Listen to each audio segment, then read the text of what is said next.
Hello students, welcome back to the online classes of KPS. Today we will start our lesson 5th of class 6th history, the Vedic age. वैदिक युग के बारे में हम इस chapter में पढ़ेंगे।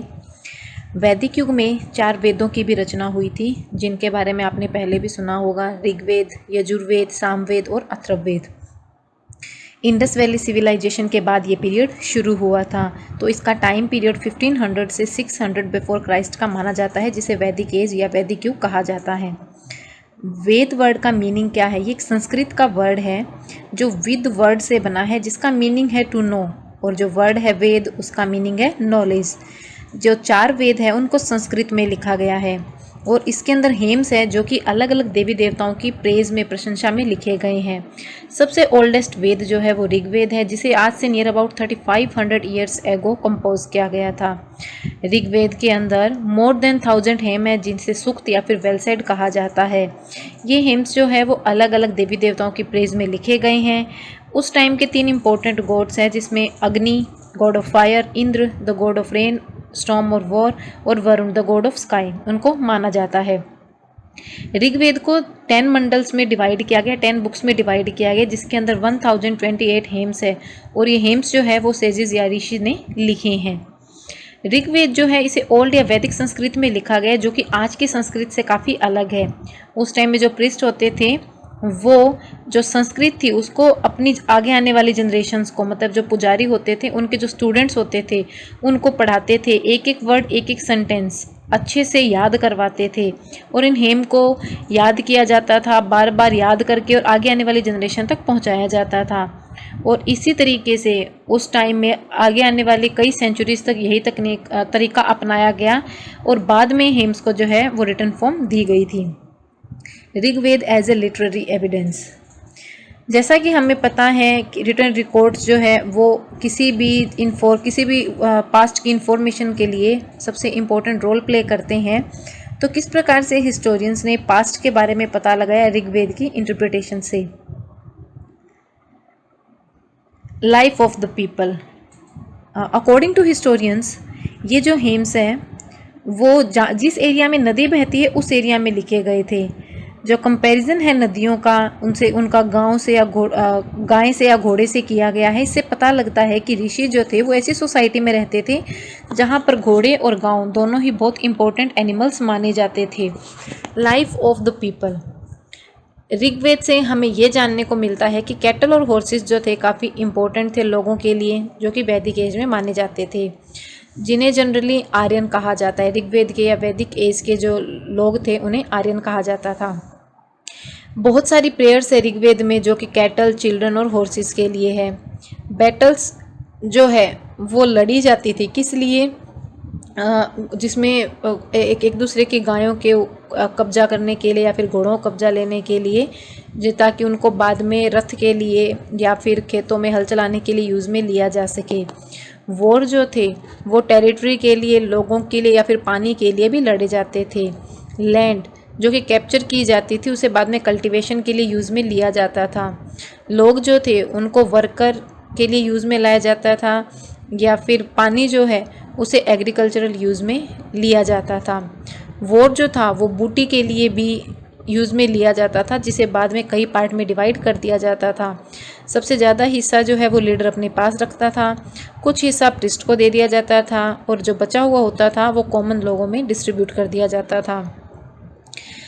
वेल्थ की जो कुछ पोर्शन है उसे याजना या फिर जिसे यज्ञ कहा जाता है, सेक्रीफाइस कहा जाता है, उसको परफॉर्मेंस करने के लिए यूज़ में लिया जाता था, जिसे कि प्रीस्ट जो है वो फायर में ऑफरिंग कर देता था। मान लो अनाज है, अब उस अनाज को यज्ञ में, आग में डाला जाता था।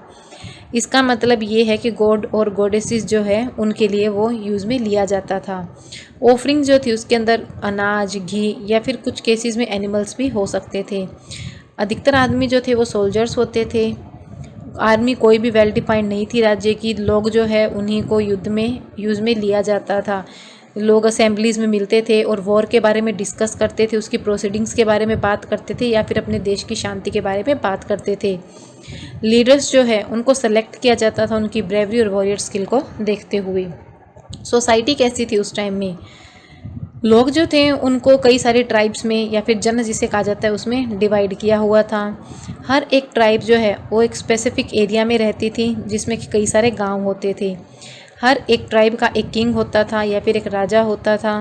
उसे सेलेक्ट किया जाता था उसकी ब्रेवरी के बेसिस पर। ये जो किंग थे वो आज के टाइम के जो किंग हैं उनसे काफ़ी अलग होते थे।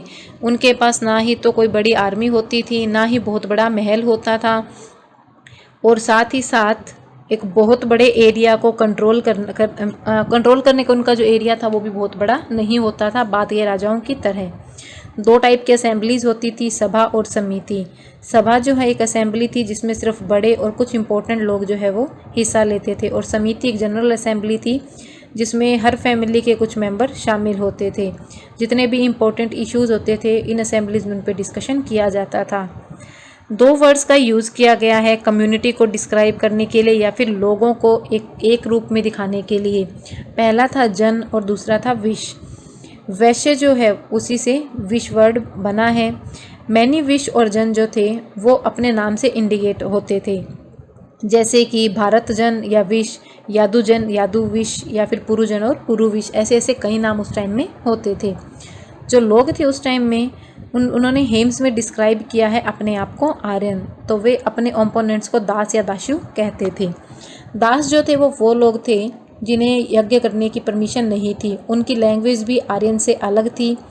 और बाद में टर्म जो है दास या फिर फीमेल के लिए दासी है, उसका मतलब था स्लेव। स्लेव जो थे मैन और वीमेन दोनों होते थे जिन्हें युद्ध में कैप्चर करके लाया जाता था। स्लेव को वही करना पड़ता था जो कि उनके मास्टर उनसे करने के लिए कहते थे। Next is occupations. Main occupation जो लोगों का था वो एग्रीकल्चर और कैटल रियरिंग था। इसी के साथ साथ दूसरे कॉमन ऑक्यूपेशंस जो है जैसे कि chariot making, pottery making, metal work, jewellery making, weaving, carpentry, tanning, fishing, ये सब काम भी किए जाते थे। बहुत सारे लोग प्रीस्ट थे जो कि अपनी ड्यूटी जो कि डॉक्टर्स और टीचर्स की ड्यूटी भी परफॉर्म करते थे, क्योंकि उन्हें प्लांट और मेडिकल हर्ब्स की काफ़ी अच्छी नॉलेज थी और वे अपनी इस नॉलेज को आगे वेदों के थ्रू अपने आने वाली यंगर जनरेशन तक पहुंचा रहे थे। वैदिक एज में इंडिया के अंदर और कौन कौन सी डेवलपमेंट हुई, जिसमें फर्स्ट आता है पोट्री। पोट्री जो कि मिट्टी से बनती है। क्ले को सबसे पहले मॉडल्ड किया जाता है और एक डिजायर्ड शेप दी जाती है। पोट्री जो है हाथों से भी शेप दी जा सकती है या फिर एक व्हील जो होता है पहिया, उसके ऊपर भी मटके को बनाया जाता है। अर्लीस्ट पोट्री जो होती थी वो हैंडमेड थी, लेकिन टाइम के साथ साथ पोटर्स का व्हील जो है वो डिस्कवर किया गया, उसकी खोज हुई और क्ले जो है उसको उसके ऊपर रख कर पोटर्स का व्हील जो है उसको घुमाया जाता था और उससे मिट्टी को डिजायर्ड शेप दी जाती थी पहिए के ऊपर। शेप जो है जो पोट्री की होती थी उस पे देने के बाद में उस बर्तन को आग में डाला जाता था हाई टेम्परेचर के अंदर, जिससे कि वो पककर मजबूत हो जाए। इससे जो है वो परमानेंटली हार्ड हो जाता था। फिर है कैल्कोलिथिक सेटलमेंट, इनाम गांव। इंडिया के अंदर सबसे लार्जेस्ट कैल्कोलिथिक सेटलमेंट जो है वो इनाम गांव में मिली है, जो कि महाराष्ट्र स्टेट में है। इनाम गांव एक हिस्टोरिक साइट है जो कि रिवर गोंड के किनारे पर स्थित है, जो कि एक भीम नदी की ट्रिब्यूटरी है। लगभग 1000 लोग जो है वो यहाँ पर रहते थे एक टाइम में। आर्कियोलॉजिस्ट के अकॉर्डिंग ये सेटलमेंट जो है वो 900 सालों तक चली थी। आर्कियोलॉजिकल फाइंडिंग्स, इनाम गांव में 134 मड हाउसेस मिले हैं। उनमें से मोस्टली जो है वो रेक्टेंगुलर शेप में है, जिसमें 1 या 2 कमरे बने हुए हैं। हाउसेस जिनके अंदर 5 कमरे हैं उनसे शायद रूलिंग चीफ रहते हों, ऐसा अनुमान लगाया गया है। और जो चीफ जो थे वो शायद अपने घर को एक ग्रेन स्टोरेज के रूप में यूज़ करते हो, जहाँ पे कि एक्स्ट्रा ग्रेन को स्टोर करके रखा जाता हो फार्मर से लेकर स्टोरिंग के लिए। अधिकतर हाउसेस जो थे वो ओवल शेप की पिट उनमें पाए जाते थे। उन पिट में शायद कुकिंग फूड का काम किया जाता हो। कुछ हाउसेस जो थे उनमें जो पिट्स है वो घर के बाहर भी मिली हैं, जिससे अनुमान लगाया गया है कि शायद खाना घर के बाहर भी पकाया जाता हो। स्टोरेज बीन्स और स्टोरेज पिट जो है वो भी मिले हैं। बहुत सारी पोटरी और स्टोन टूल भी वहाँ पर पाए गए हैं इनाम गांव में। पोट्स का कलर जो था वो रेड था, कुछ एक के ऊपर ब्लैक डिज़ाइन भी थे, उसे रेड या ब्लैक वेयर कहा जाता है। आर्कियोलॉजिस्ट का मानना है कि स्टोन टूल्स जो है उसे ट्रीज़ को चॉप करने में, पाउंड मीट या फिर स्किन जो है एनिमल्स उसको उतारने के लिए यूज़ में लिया जाता था। कॉपर इजीली अवेलेबल नहीं होता था, सिर्फ कुछ एक एरो हेड्स या फिर फिश हुक्स, टंग ड्रिल या फिर ऑर्नामेंट जैसे एंकलेट, बैंगल्स या फिर बीड्स ऑफ कॉपर जो है शायद कॉपर के बने हुए जो इस साइट पे मिले थे। इनाम गांव में कॉपर जो है वो राजस्थान से मंगवाया जाता था। Ivory, semi precious stones, beads जो है जो टेराकोटा के बने होते थे वो भी मिले हैं। आइवरी का मतलब है हाथी दांत। कुछ बीड्स जो थे वो सी शेल्स के भी बने हुए होते थे, जो इंडिकेट करते हैं कि इनाम गांव के जो लोग थे उनके ट्रेड रिलेशंस जो थे वो कंट्री के दूसरे पार्ट में भी थे।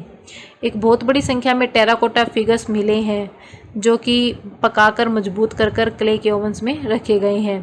टॉयज जो थे वो एनिमल फिगर की शेप में थे और उनमें से अधिकतर जो थे वो बुल थे, जो कि पता लगता है कि शायद उनका वो रिलीजियस सिग्निफिकेंस रहा हो। एक बुरियल साइट भी वहाँ पर मिली है आर्कियोलॉजिस्ट को जहाँ पर उन्हें एक क्ले की बुल जो है एक फीमेल फिगर के साथ मिली है। शायद उसकी पूजा की जाती हो as a female goddesses. Other important finding जो है उसकी थाउजेंड्स ऑफ एनिमल्स की बोन्स और सीड्स वहाँ पर देखने को मिले हैं, जिनसे हमें पता लगता है कि फूड उनकी हैबिट क्या थी या फिर वो लोग क्या खाते थे। लेंटिल्स, व्हीट, बार्ले, पीस, ग्राम और बीन्स जो है वो वहाँ पर उगाई जाती थी। डेली डाइट जो है उससे ये भी पता लगता है कि शायद डेयरी प्रोडक्ट, मीट और फिश का भी वो लोग यूज़ करते थे। डिक्लाइन, लास्ट फेज जो इस सेटलमेंट का उससे क्लियरली पता लगता है डिक्लाइन के साइंस का। स्कार्सिटी ऑफ वाटर और रेनफॉल या फिर मिट्टी की फर्टिलिटी का डिक्रीज़ हो जाना, वो जिससे कि फार्मिंग का ख़त्म हो जाना। तो लोगों ने क्या किया, उस जगह से हंटिंग और गैदरिंग फूड का काम करना शुरू किया। कंस्ट्रक्शन जो था हाउसेस का उसमें चेंज आने शुरू हो गए। स्मॉल सर्कुलर हट्स जो है अब उन्होंने बनानी शुरू कर दी थी रेक्टेंगुलर हाउस की जगह पे। The story of the megaliths, big stone boulders जो है उन्हें मेगालिथ्स कहा जाता है। उन्हें एज ए मार्क यूज़ किया जाता है बुरियल साइट के ऊपर और बहुत केयरफुली उन्हें अरेंज करके रखा जाता है। ये प्रैक्टिस जो है मेगालिथ्स की ये आज से 3000 साल पहले लगभग शुरू हुई और ये साउथ इंडिया, नॉर्थ ईस्ट और north west India, specially Kashmir और डेक्कन में यूज़ में ली जाती थी। सब मेगालिथ्स जो है विजिबल सरफेस के ऊपर देखने को मिलते हैं और कुछ एक अंडरग्राउंड हो चुके हैं।